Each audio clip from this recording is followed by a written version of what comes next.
काया भी दी है, तो ये माया है?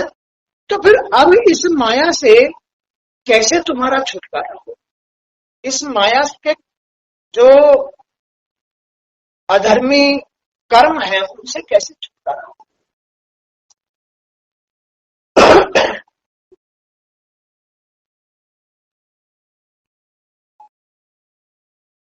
माया में तो हो ही हो, भगवान की माया में तो हो ही हो। भगवान पे तो माया का कोई असर नहीं, भगवान तो माया से मुक्त है। लेकिन तुमने तो माया धारण कर रखी है, ये जो रचना है ये भगवान की माया है। अब इसमें तुम माया के अनुसार ही चल रहे हो, तुम्हारी वैसे माया से ही हुई है। अब तुम कैसे हो तुम सोच लो जरा। लोभी हो, लालची हो, क्रोधी हो, अहंकारी हो, दुष्ट हो, राक्षस हो, कैसे हो? तुम सोच लो जरा कि इसने तुम्हें कैसा बना दिया है, भगवान की माया ने तुमको कैसा बना दिया है। सोच लो, तुम भगवान भक्त हो, तुम भागवत सुनते हो या नहीं सुनते हो, तुम भक्तों का आदर करते हो या नहीं करते हो, तुम बुजुर्गों का आदर करते हो या नहीं करते हो। नहीं करते हो तो अधर्मी हो। तुम्हारी इस माया ने तुम्हें अधर्मी बना दिया है, और तुम करते हो तो धर्मी हो।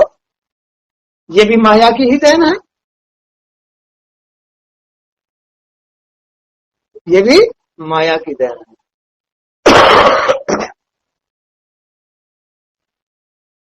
तो यहाँ यही वर्णन है कि माया के तीनों गुणों के लक्षणों का वर्णन। माया त्रिगुणात्मक होती है, इसके तीन फन होते हैं। माया के तीन फन होते हैं। एक तो सतोगुणी फन होता है, जिससे आदमी धर्म युक्त हो जाता है, धर्मी हो जाता है, सत्कर्मी हो जाता है, मन से शुद्ध हो जाता है। माने कि जो ये माया है ना, इसको लांघ जाता है। मन से शुद्ध होने का मतलब क्या है? भगवान की माया को लांघ जाना, इसको कहते हैं शुद्ध मन वाला आदमी, मन की शुद्धि। और जो मन को, इस माया भी मन को लांघ जाता है, माया भी मन को लांघ जाता है। मन के मते न चालिए, मन के मते अनेक। जिसका मत एक हो गया है, अनेक मतों से मुक्त हो गया है, मन से, सांसारिक मन से मुक्त हो गया है, वो उसको मोक्ष मिलता है, उसको जीते जी अमृत पीने को मिलता है। ये भगवान की सच्ची लीला है। उसे अमृत पीने को कैसे मिलता है? जैसे तुम भागवत सुन रहे हो, ये अमृत है। जो शब्द तुम्हारे कानों में पड़ रहे हैं, ये एक एक शब्द तुम्हारे पापों को नष्ट कर रहा है, तुम्हारे मन के महल को धो रहा है, तुम्हारी मति को चेंज कर रहा है, तुम्हारे शरीर के अंदर जो विकार हैं, खराबियां हैं, अशुद्धियां हैं, उनको उनसे मुक्त कर रहा है। नहीं भाई, अरे भागवत भगवान का स्वरूप और हम भी भगवान का स्वरूप है। इससे ही तो तुम्हें जानकारी हो रही है, इससे ही जानकारी हो रही है कि आखिर हम हैं क्या और हम कर क्या रहे हैं, हम कैसे हो गए हैं।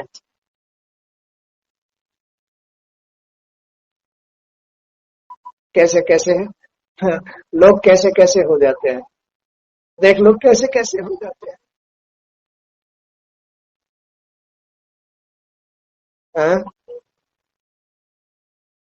दरिद्र हो जाते हैं, रोगी हो जाते हैं, शोकी हो जाते हैं। घर में रोज कोई ना कोई घटना घटती है, घर में नरक नरक लड़ाई झगड़ा अगड़म झगड़म बास कर जाता है। ये क्यों क्यों? माया ने उसको जीना भुला दिया है। भगवान की माया ने उसको जीना भुला दिया है, इसलिए ये भगवान की टक्कर है, भगवान की ठोकर है, भगवान की पिटाई है। लेकिन मिल वही रहा है, वैसी डांट मिल रही है, वैसी ही फटकार मिल रही है, वैसा ही थप्पड़ मिल रहा है जैसा उसने कर्म किया है।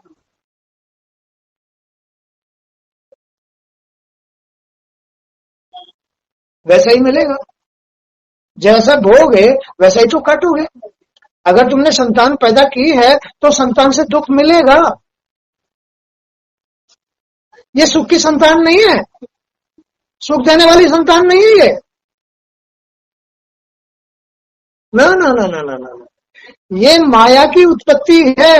माया रोज दिन पे दिन कलयुग अधिक कर रही है, घर में कलयुग बसा रही है, मन में कलयुग बसा रही है। ये कलयुगी संसार है, ये कलयुगी इंसान है, ये कलयुगी संतान है। इसलिए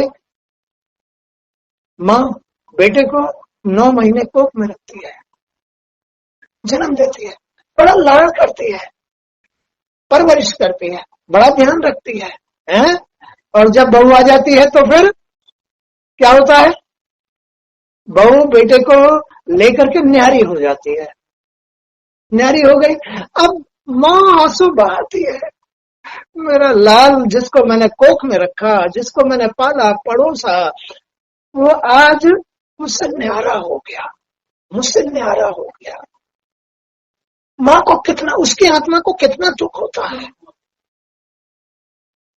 तो आज ऐसी संतान है, लेकिन लेकिन ये सब कुछ क्यों होता है? स्त्री का भाग्य भगवान ने रचा ही ऐसा है। स्त्री का भाग्य कैसा रचा है? सीता, जिसको रावण चुरा के ले गया, ये उसका भाग्य था। सीता राम के साथ बन बन बन बन बन बन 14 साल घूमी, ये उसका भाग था। उसको फिर भी अयोध्या से निकाल दिया, आश्रमों में रही। द्रौपदी, जिनके पतियों ने उसे जुए में हरा दिया, कौरवों ने उसका चीरहरण किया, ये सब उसका भाग्य था। नमस्ते। अहिल्या, जिसका इंद्र ने उसकी लाज को हर लिया और पति ने उसको जो है पाषाण बना दिया। मीरा, जिसको बड़े बड़े कष्ट मिले, राणा ने उसको जहर तक पिलाया। ये स्त्रियों का भाग है, यही सब स्त्रियों का भाग है, ऐसा ही भाग है। भगवान ने स्त्री का भाग ऐसा ही रखा है। स्त्री कहती है कि प्रभु हमको इतना कष्ट क्यों मिलता है, हमें इतना कष्ट क्यों मिलता है? स्त्री कहती है प्रभु हमको इतना कष्ट क्यों मिलता है? सीता को इतना कष्ट क्यों मिला? द्रौपदी को इतना कष्ट क्यों मिला? अहिल्या को पाषाण क्यों होना पड़ा? मीरा को जहर क्यों पीना पड़ा? हम सब स्त्रियों को ऐसा भाग्य क्यों मिला? ये प्रकृति तो बड़ी शुद्ध है, लेकिन यहां आके कलयुगी हो जाती है। ये स्त्री का भाग। भगवान ने कहा कि तुम मेरी माया हो, तुम मेरी माया हो। तुम्हारा भाग्य माया से, तुम्हारा अपना भाग्य तुम्हारी ही अपनी क्रियाओं से ऐसा हो जाता है, इसमें किसी का दोष नहीं है। तुम मेरी माया हो, तुम्हारी ही क्रियाओं से तुम्हारा भाग ऐसा हो जाता है, इसमें किसी का दोष नहीं है।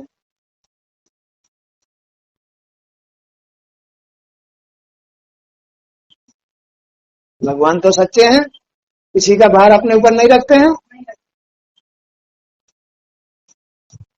साफ खोल के बता दिया कि इसमें मैं क्या कर सकता हूं। तुम तो सांसारिक स्त्री हो, तुम तो सांसारिक स्त्री हो, तुमने मेरी माया को धारण कर रखा है। इसलिए इस माया में जो असत असत है, जो असत है, उससे ही तुम्हारा भाग गिर जाता है। तुम इसलिए ऐसी हो।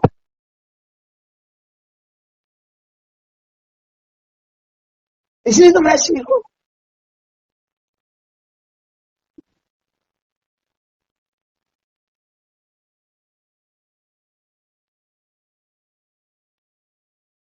अगर स्त्री क्योंकि भगवान ने तो उसे मायावी रूप दिया है। अगर स्त्री सत में हो जाए तो उसका कोई भी बाल कोई भी नहीं पकड़ सकता, उसका बाल भी बांका नहीं हो सकता। जैसे लक्ष्मी का, सरस्वती का, वृंदावनी का, राधा का कोई बाल बांका नहीं कर सकता। सत में स्त्रियों का कोई बाल बांका नहीं कर सकता। अब चूंकि स्त्री ने माया धारण कर रखी है, इसलिए उनका भाग्य इस प्रकार का हो जाता है। सीता भी सत की थी, सीता भी सत की थी, लेकिन उनको भी ये भोग क्यों भोगने पड़े, इसके पीछे कारण हो सकता है।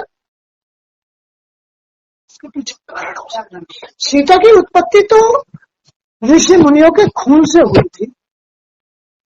रावण ने ऋषि मुनियों के आजू बाजुओं को, हाथ पैरों को काट काट के उनका ब्लड, खून इकट्ठा कर लिया था और उसे जनक मिथिलापुरी में, मिथिला नगरी में एक घड़े में भर के और गड़वा दिया था। उस घड़े से ये सीता पैदा हुई थी। तो आखिर उनका भी जो हाथ पैर कटे ऋषि मुनियों के, वो भी तो किसी कारण से, उसके पीछे भी तो कोई कारण होगा। वो कारण ही सीता का ये हाल था कि उसे बन बन घूमना पड़ा। राम ने उसे बन बन घुमाया, रावण उसे चुरा के ले गया। ये क्योंकि ब्लड से ही तो सीता पैदा हुई थी, तो उस ब्लड में कुछ ना कुछ कमी तो थी, उसके पीछे कारण था। तो उन कारणों का फल था। भगवान इतने सच्चे हैं।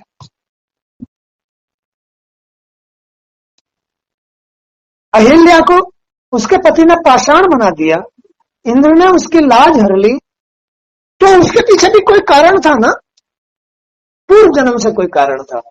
इसलिए इंद्र ने उसकी लाज हरी और पति ने उसको पाषाण बना दिया। तो हर बात के पीछे कारण होता है। स्त्री के पीछे भी कोई कारण है। अगर स्त्री नहीं होती तो सृष्टि नहीं बढ़ती, कभी से बढ़ती। अब हर बात के पीछे कारण होता है। अब इस गृहस्थी को बढ़ाने के पीछे भी कारण है। अगर स्त्री में ये मंथली स्कोप नहीं होता तो ये संतान भी नहीं होते। अब ये मंथली स्कोप क्या है? यही एक दिन धोबन, एक दिन चमारी, एक दिन भंगन का रूप होता है। और स्त्रियां रसोई में धड़ल्ले से जाती है। एक दिन धोबन गंदा रूप होता है, चमारी गंदा रूप होता है, भंगन गंदा रूप होता है। 3 दिन स्त्री के खराब होते हैं। इन दिनों में रसोई में नहीं जाना चाहिए, नहीं तो अन्नपूर्णा रूठ जाएगी, नहीं तो लक्ष्मी रूठ जाएगी। अब ये क्या है? कारण है, कारण है। इन कारणों की वजह से, क्योंकि स्त्री में पहले ही माया डाली हुई है, भूल डाली हुई है, तो वो गलती करेगी, गलती करेगी। गलती से ही सबका भाग गिरता है, तब ऐसा भाग बनता है। जब सीता को, अहिल्या को, आदि आदि आदि बहुत सारी स्त्रियों को, कितनी सत्कर्मी मतलब स्त्रियां थी ये, जब इनको भी कष्ट मिला तो तुम तो एक आम स्त्री, कष्ट मिलेगा। लेकिन सतधारी स्त्री को, भगवान भक्त को, साध्वी स्त्री को, ऐसा नहीं है कि इस धरती पर साध्वी लड़कियां स्त्रियां नहीं है, साध्वी हैं, मां कहलाती है, मां कहलाती है। साध्वी तो मां बन जाती है, दुर्गा मां बन जाती है, वो साध्वी है। जिस दिन से सृष्टि रची है, जिस दिन से ब्रह्म ने इस सृष्टि को रचना शुरू किया, उस दिन से ये संसार रूपा सृष्टि, यही उनकी ब्रह्म शक्ति है। संसार, ये शरीर, इसके अंदर प्रकृति है, वो प्रकृति साक्षात ब्रह्म की शक्ति है। अब वो प्रकृति ही तो ये स्त्री बन जाती है। अगर पूर्व जन्म में हमारी प्रकृति, आदमी की प्रकृति अगर सत में होती तो आज हमारे साथ ये स्त्री नहीं होती, हम तो मोक्ष हो गए होते। जब हमारा अंतःकरण, हमारी अंतःकरण की जो शक्ति है, प्रकृति है, पिछले जन्म में मायावी थी, सांसारिक थी, तो वही प्रकृति तो आज स्त्री है। ऐसा था हमारा पूर्व जन्म का अंतःकरण। अपना अपना रूप देख लो, अपने अपने आदमी के साथ देख लो। ये आदमी क्या है? ये भाग्य है, पिछले जन्म का भाग्य है। भाग्य ने कैसी प्रकृति को भोगा है? ऐसी को भोगा है, अपने अपने स्त्री को भोगा, ऐसा भाग्य। तो ये भाग्य और प्रकृति का रूप है, पिछले जन्म की प्रकृति और भाग्य का रूप ये है। भाग्य तो पुरुष है, आ गया पुरुष, और जो प्रकृति थी आ गई स्त्री। स्त्री पुरुष जो पिछले जन्म में एक साथ थे, जिन्होंने ये सृष्टि रची है, माने जिसने अपना भविष्य अगला जन्म रचा है, वो यही तो रचा है। अब ये अलग अलग हो गए, अलग अलग दिखा दिए भगवान ने। ऐसा खेल है, ऐसा खेल है। इसलिए घटा लो पूर्व जन्म के अपने उन प्रकृति में जो धूल मट्टी घुसी हुई है ना, उसे घटा लो, छान लो, धो लो, साफ कर लो, साफ कर लो।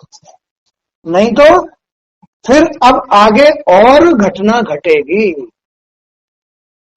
स्त्री के अंदर भी अंतःकरण है, इसका भी भाग है, ये अपना रच के ले जाएगी।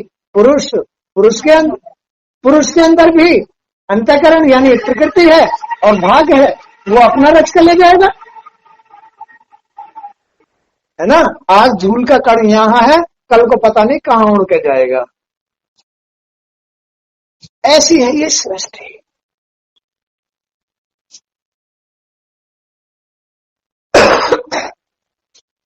इसलिए स्त्री को या पुरुष को कभी जीवन जीने में गलती नहीं करनी चाहिए। जीवन जीने की कला शुरू से ही सीख लेनी चाहिए, बच्चों को सिखा देनी चाहिए जीवन जीने की कला। नहीं तो बेचारे क्या क्या कहां कहां कैसे कैसे भटकेंगे। आज तो तुमने कोख से निकाला और बड़ा दुख उठाया और उसको पाला पोसा है, जब तुम्हारी आंखों के सामने वो तुम्हारा नहीं रहा तो गलतियों के अनुसार ही तो नहीं रहा, बुराइयों के अनुसार ही तो नहीं रहा। ऐसे ही तुम्हारे जो प्रकृति के अंदर बुराइयां हैं, वो तुम्हें एक साथ कैसे रहने देंगी? ना भाग्य को साथ रहने देंगी, ना प्रकृति साथ रहेगी। ये भी सब क्यों? ये समझ रहे हो? ये सब इतना सच्चा खेल है। तो भगवान श्री कृष्ण ने कहा, उद्धव, प्रकृति के 3 गुण होते हैं, सात्विक, राजसिक और तामसिक। प्रकृति माने अंतःकरण के 3 गुण होते हैं। तुम्हारे अंदर भी 3 ही गुण हैं, इनके अंदर भी 3 गुण है, इसके अंदर भी 3 गुण है, इसके अंदर भी 3, सबके अंदर, पूरी सृष्टि में सबके अंदर माया के 3 गुण होते हैं। होते नहीं? एक गुण तो बड़ा हितकारी होता है, कौन सा? सतोगुण। सतोगुण में भाव भक्ति, भगवान की भाव भक्ति होती है। माया के सतोगुण में तो भाव भक्ति होती है, मोक्ष होता है। प्रकृति बड़ा आनंद में होती है, सत में होती है, सतोगुण से सत बढ़ता है, वाणी मधुर हो जाती है, बुद्धि शुद्ध हो जाती है, सोच बड़ी उत्तम ऊंची हो जाती है, चाल चलन चरित्र बड़ा उत्तम होता है, चरित्र बड़ा उत्तम होता है। आज किसी का चरित्र जानते हो? चरित्र क्या होता है? नहीं जानते। चरित्र कहते हैं ये सारा संसार देवी देवताओं का पुंज है, लेकिन तुमने अपने कर्मों से देवी देवताओं को इतना महला कर दिया है कि वो तुम्हारी मदद नहीं कर पा रहे। तो ये सब देवी देवताओं का पुंज है। इन देवी देवताओं की माता प्रकृति है, अंदर प्रकृति बैठी हुई है। माँ वो जगत जननी है, उसने उसने रच के भेजा है, जगत जननी ने पैदा करके भेजा है इस शरीर को, देवी देवताओं को। लेकिन अब माया भी प्रकृति का ही रूप है, और सत में दुर्गा माँ भी प्रकृति का ही रूप है। अब माया भी देवता हो गए, माया के साथ कर्म करने से इसमें माया भी उत्पत्ति हो गई। अगर पहले ही ये प्रकृति शुद्ध होती तो देव स्वरूप सृष्टि होती, यही स्वर्ग होता, यही स्वर्ग होता। अब माया भी प्रकृति से तुमने ये उत्पत्ति की है, तो इसमें तुम सारे देवी देवता माया भी हो गए, स्वार्थी हो गए, लोभी हो गए, क्रोधी हो गए हैं, अहंकारी हो गए हैं। सारे देवी देवता मतलबी हो गए हैं, मतलब के हैं, अपना मतलब सिद्ध होना चाहिए। ऐसा है ये रूप सबका, मायावी संसार है सबका। अब इस मायावी संसार में अब सत्य कहाँ रह गया? प्रकृति सत्य में कहां से रहेगी? ये भी मायावी हो जाएगी। अब जी भी, ये भी मायावी हो गया, ये सत्य में कहां से हो जाएगा? तो ये जी, प्रकृति और ये संसार सब मायावी हो जाता है, जिसकी वजह से बेटा भी लात मार के चले जाते हैं, और पति भी सुख नहीं देता है, बड़ी लाठी चलाता है, बड़े डंडे बजाता है, ये पति भी सुख नहीं देता है। इस वजह से नहीं देता है। राम जैसे इस धरती पर शरीर धारण करके सीता को 14 वर्ष तक वन में घुमाते रहे, रावण सीता को चुरा के ले गया, भैया पत्थर की हो गई, मीरा पता नहीं क्या क्या कितनी सत की, यहाँ आके सब माया धारण कर लेती है।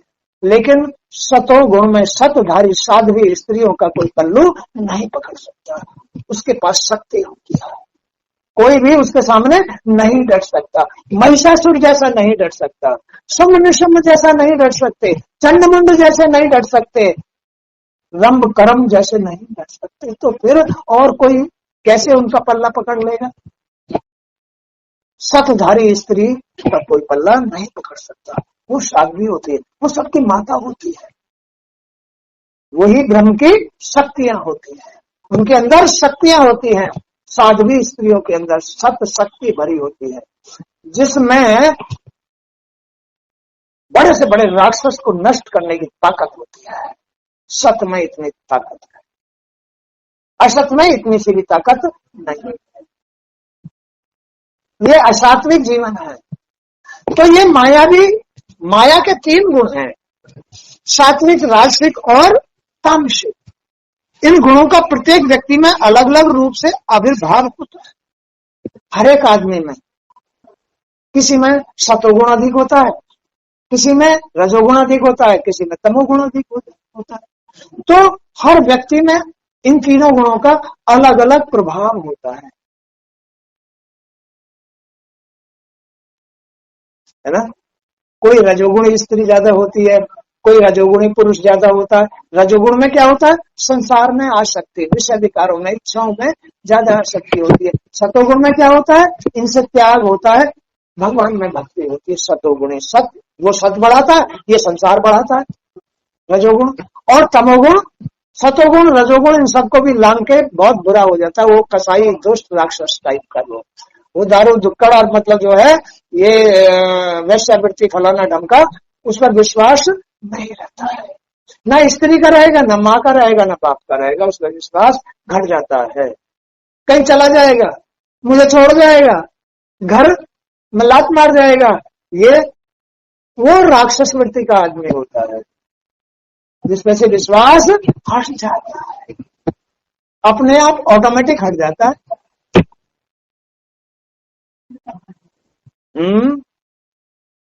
ऐसा खेल है ये।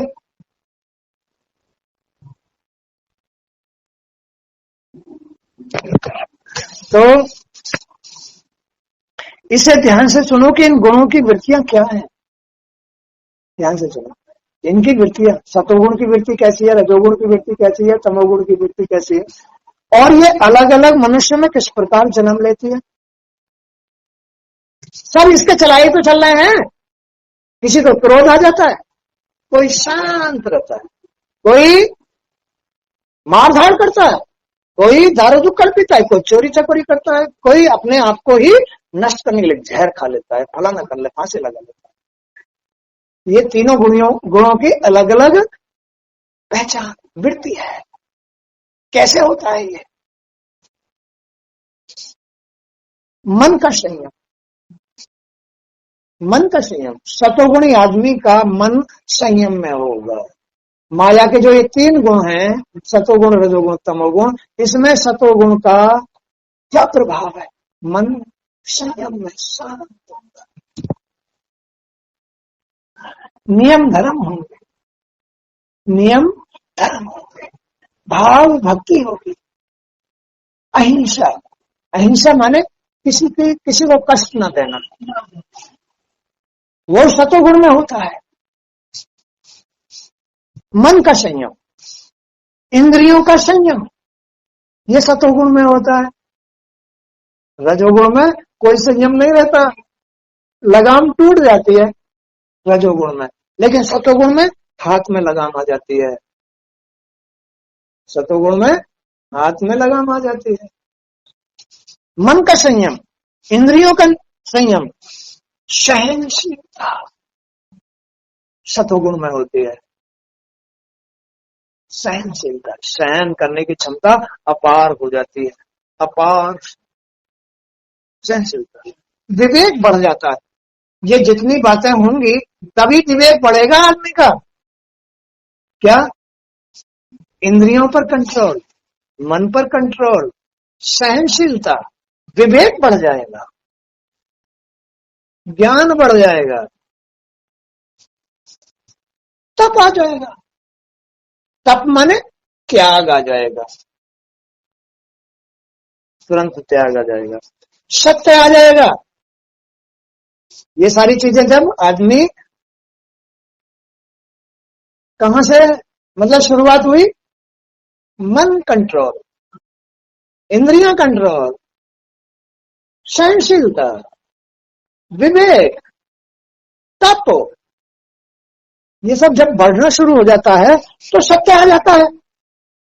अब आया सत्य। सत्य ऐसे नहीं आता। इन सारी बातें जब सतोगुण में इकट्ठी होती हैं तब सत्य आता है। ऐसा नहीं कि एकदम ही सत्य आ गया। तुम यहां भागवत पढ़ रहे हो, माया का सतोगुण चालू है, अब तुम्हारे अंदर ये सारी चीजें उभर के आनी चाहिए। सहनशीलता, मन पे कंट्रोल, इंद्रियों पे कंट्रोल है, तप आना चाहिए, त्याग आना चाहिए और विवेक बढ़ना चाहिए, तब सत्य आएगा। सत्य आ जाएगा जिस दिन, उस दिन तुम्हारी सारी व्याधाएं काट जाएगा। अभी बताओ जरा क्या क्या चीज आ गई है, क्या क्या चीज नहीं आई? भागवत सुनने से क्या क्या चीज आई है, क्या क्या नहीं आई? जरा मुझे बताओ तो सही। मैं बताओ ना भाई, क्या क्या आया है? हाँ हाँ हाँ हाँ। इससे विवेक बढ़ेगा, तब सत आएगा। सत में त्याग आता है, बुराइयों को त्यागने की ताकत आ जाती है, सारी व्याधाओं को, कष्टों को दूर भगाने की ताकत आ जाती है। ये सिस्टम है, ये सतोगुण में ही होगा। भगवान की भजन, भगवान का भजन, ये भागवत में बैठना आना जाना, ये सतोगुण में ही होता है, रजोगुण में नहीं हो सकता। स्मृति, याददाश्त बढ़ जाएगी, संतोष बढ़ जाएगा, त्याग बढ़ जाएगा, विषयों के प्रति अनिच्छा, ये जो विषयों में आदमी लगा रहता है, कुकर्मों में है, बच्चे पैदा करने में लगा रहता है, ये विषयों के प्रति अनिच्छा हो जाएगी, श्रद्धा बढ़ जाएगी, पाप करने में संकोच होना शुरू हो जाएगा, पाप।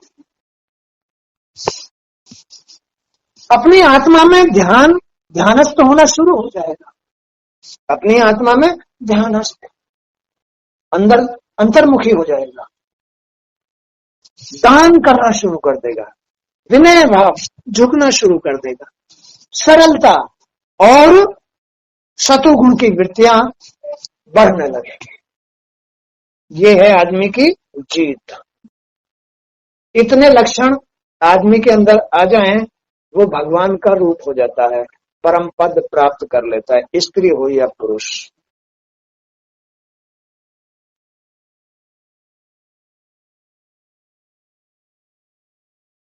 कर सकते हो?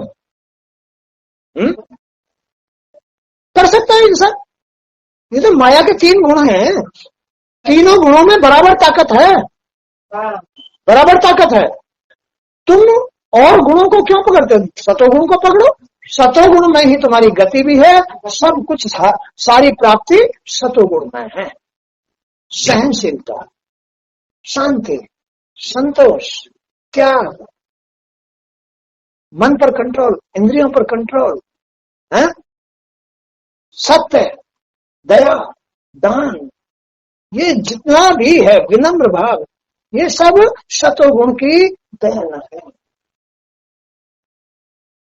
वही भगवान रहते हैं, वहीं रहते हैं भगवान। अब पता चल गई कि भगवान कहाँ रहते हैं? यहां रहते हैं।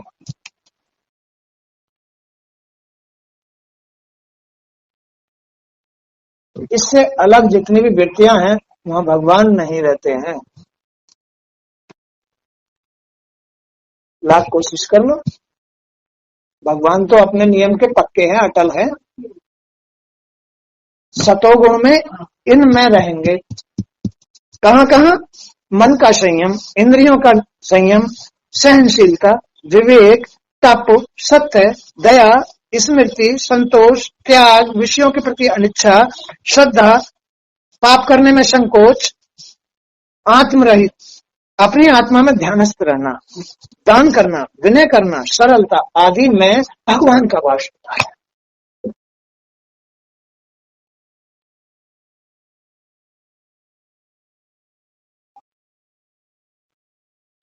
कितनी उत्तम बात है। ऐसा है तुम्हारा अपना अपना जीवन, तुम कितने बड़े दिखाई दोगे, लोग तुम्हारा कितना आदर करेंगे जब तुम्हारे अंदर ये सब चीजें आ जाएंगी। कितना आदर करेंगे जितना भगवान का करते हैं।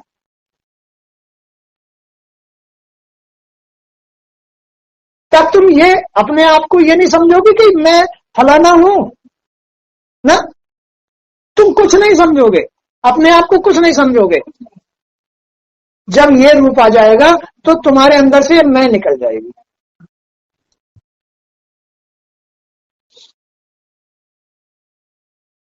और दुनिया आदर करेगी। इच्छा, अब दूसरा गुण सुन लो, रजोगुण। रजोगुण में क्या होता है? इच्छाएं होती है।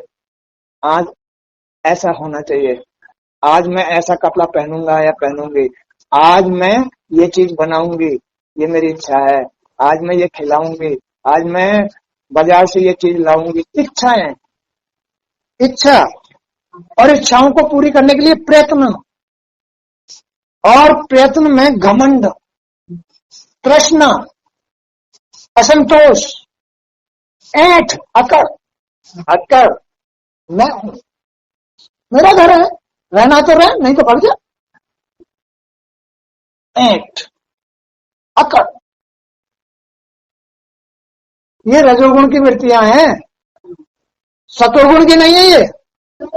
सतोगुण में तो सरलता, शांति, संतोष, नियम, धर्म, सत्य, मन कंट्रोल, इंद्रियां कंट्रोल, दान, ये सब कुछ तुम परोपकार मैं हो जाओगे, ईश्वर में हो जाओगे। तुम यही नहीं सोचोगे कि ये घर मेरा है, तुम यही नहीं सोचोगे कि मैं खर्च कर रहा हूं, तुम यही नहीं सोचोगे कि ये मेरा है, नहीं सोच सकते। भगवान करा मेरे हाथों से, भगवान करा मेरे हाथों से, भगवान करा मेरे हाथों से, यही रहेगा। लेकिन रजोगुण में आदमी ये सब करता है, अपनी तरफ खींचना ना। क्या होता है? इच्छा है, प्रयत्न, घमंड, तृष्णा, असंतोष, अकड़, देवों से धन संपत्ति की इच्छा रखना, देवताओं से उनकी पूजा करना। किस लिए? बस देवता हमें धन देना, हमें संपत्ति देना, लक्ष्मी जी धन देना, संतोषी जी धन देना, गणेश जी धन देना।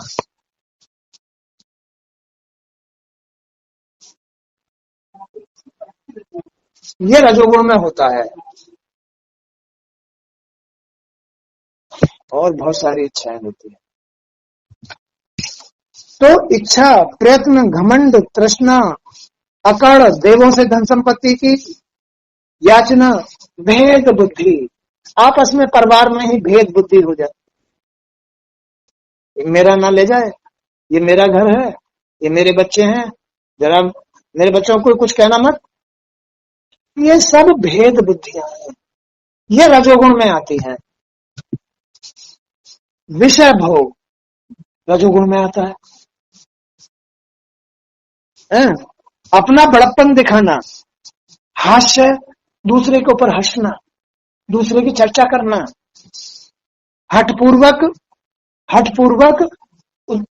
मतलब प्रयत्न करना, ना मैं करके छोड़ूंगा इसे, ये सब रजोगुणी बात है। उसमें सत नहीं है, काम भी पूरा नहीं होगा, हठ में काम पूरा नहीं होता। आदि रजोगुण वृत्तियां हैं, ये रजोगुण की वृत्तियां हैं।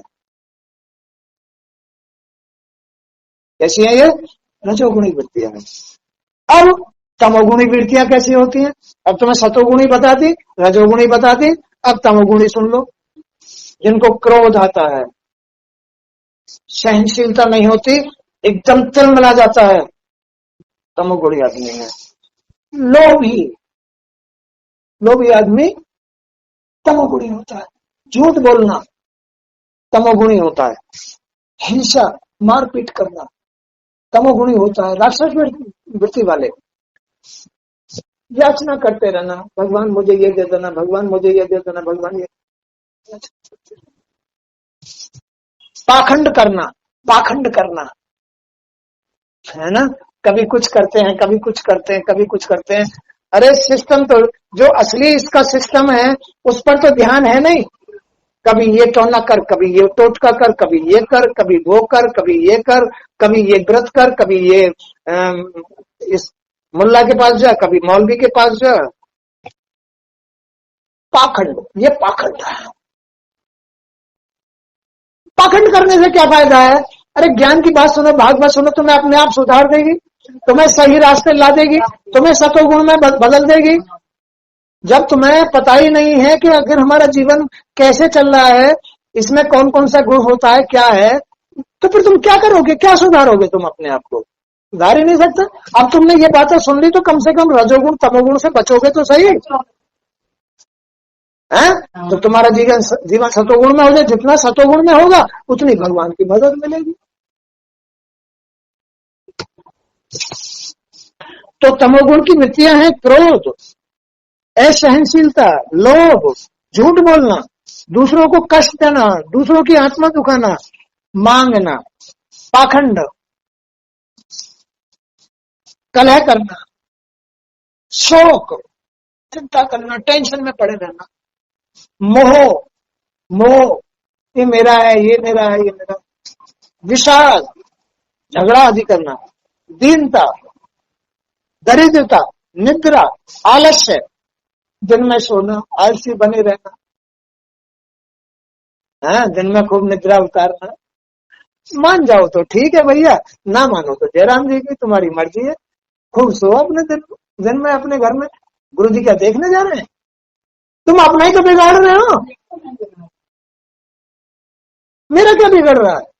मैं तो बता रहा हूँ, तुम्हें पढ़ के बता रहा हूँ, भागवत सुना रहा हूँ। तुम्हें भगवान की लिखी हुई कथा सुना रहा हूं, सुन लो और सुधर जाओ। फिर क्यों दुनिया के सामने मतलब चिल्लाते घूम रहे हो, क्यों हाथ फैलाते घूम रहे हो?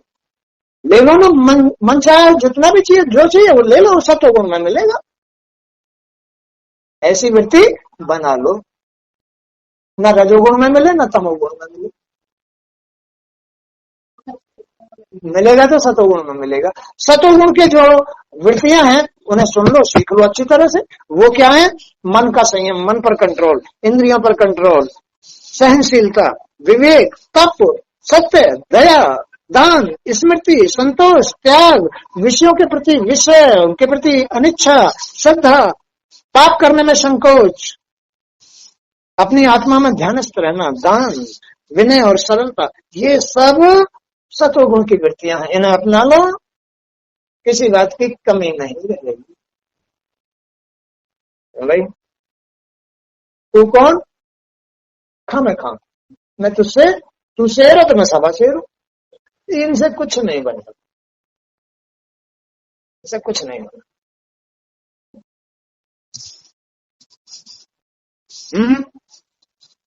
तो तमोगुणी वृत्तियां मैं बता रहा था, क्रोध, असहनशीलता, लोभ, झूठ बोलना, हिंसा, भीख मांगना, पाखंड, श्रम, कलह, ये दिन रात श्रम करते रहना, दिन रात से भागना, दौड़ना, ये करना, वो, ये सब तमोगुणी वृत्ति है। भगवान तो आनंद देता है, लेकिन सतोगुण में आनंद मिलता है। तमोगुण में तो भाग दौड़ ही रहती है, भाग पर है, परिवार से अलग पड़ा रहे, कहीं भी पड़ा रहे। ये तमोगुणी वृत्ति क्यों बनाते हो? तमोगुणी वृत्ति, अरे सतोगुण में आ जाओ। इतनी बातें जो भी बदलाई है सतोगुण की, इन्हें धारण कर लो, ध्यान से कर लो, आपस में व्यवहार करके देख लो, अपना ऐसा स्वभाव बना लो, कट गए संकट। आदमी संकट तो अपने आप पैदा कर रहा है? आगे चलो।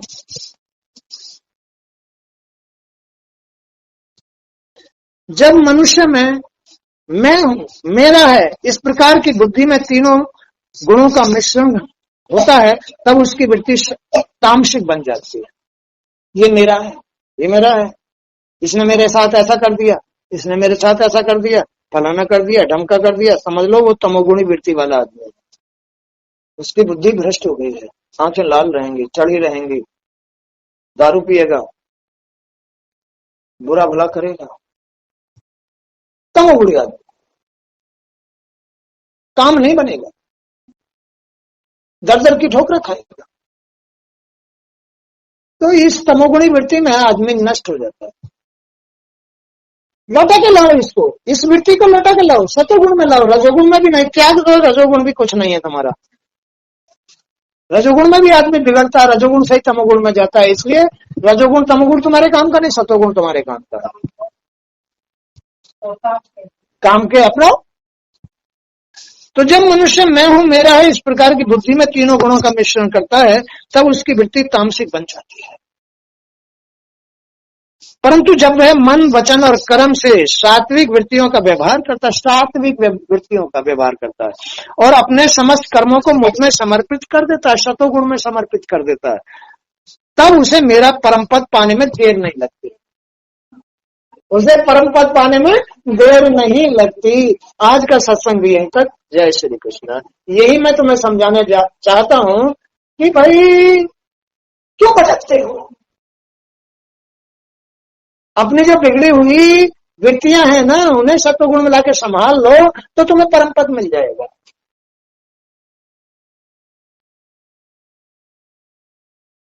भटकने की जरूरत नहीं है, खूब पालो। वो मना थोड़ी करते हैं, वो तो जहां जिसके पास भी आ जाएंगे, लेकिन आएंगे अपने अपने ही रास्ते से आएंगे।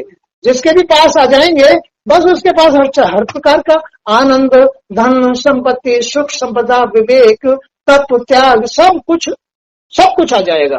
सहनशीलता, मन पर कंट्रोल, इंद्रियों पर कंट्रोल। अब बेकाबू है, सबकी लगाम टूटी हुई है, लगाम है ही नहीं किसी के हाथ में। बेलगाम हो रहे हैं सब, रजोगुण में सब बेलगाम हो जाते हैं। तो फिर बेलगाम हो गया तो भैया जहां जा रहे हो जाओ। तो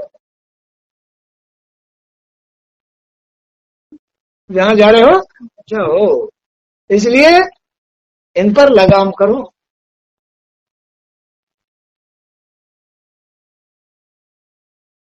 इस तरह से आज का सत्संग यहीं तक। जय श्री कृष्ण।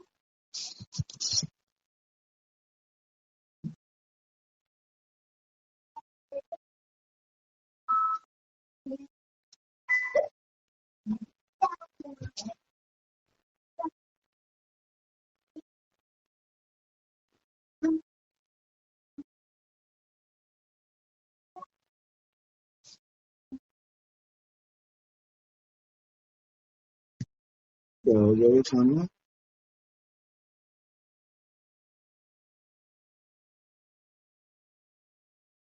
बच्चियों ने फोन खराब कर दिया, तुमने खराब कर दिया फोन में?